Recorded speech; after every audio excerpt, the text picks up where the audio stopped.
Welcome to Monster Transmissions. You're in Curt's Corner. We get a lot of questions about an auxiliary or non-auxiliary. We're referring to actually a GM transmission, the 700R4. It's a 4-speed automatic.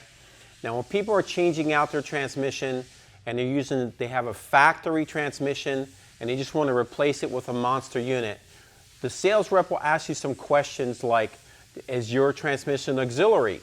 And you're like, what is auxiliary? Well, I'll explain to you how you can identify if your transmission is auxiliary. The first generation of the 700R4 from 1982 to like 1985 will look like this unit here. Of course, these look identical, but if you look closely, you'll notice some differences. One is there's no casting ridge on this unit. Okay? If you notice on this later unit, there's a ridge that goes right over the top coolant line and down across the case. Now this was done in 1986, late 85, 86.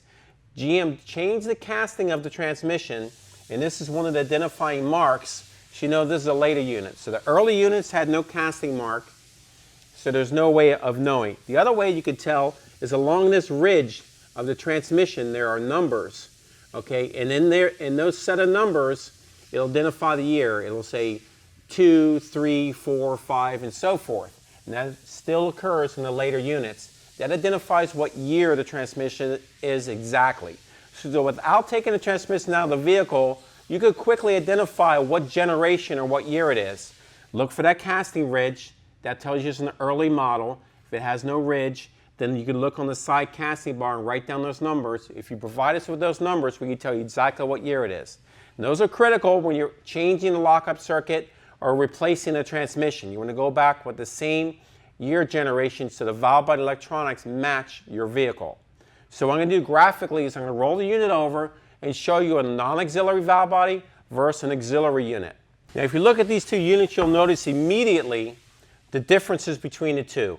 One is they both of course have the same style filter and you have your TV brackets, but this one has an extra oil tube that goes to the back of the transmission. This one does not.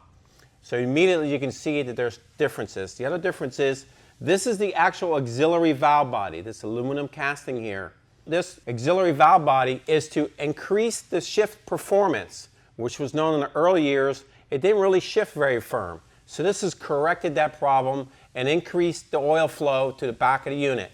So this one is a non-auxiliary, has no valve body, just a plate. And the later ones, 86 and up, all have this.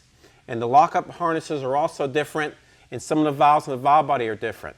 But that's for a later day. So, graphic idea, if you drop the pan in your transmission and it doesn't have this extra valve body, then it's a non-auxiliary unit.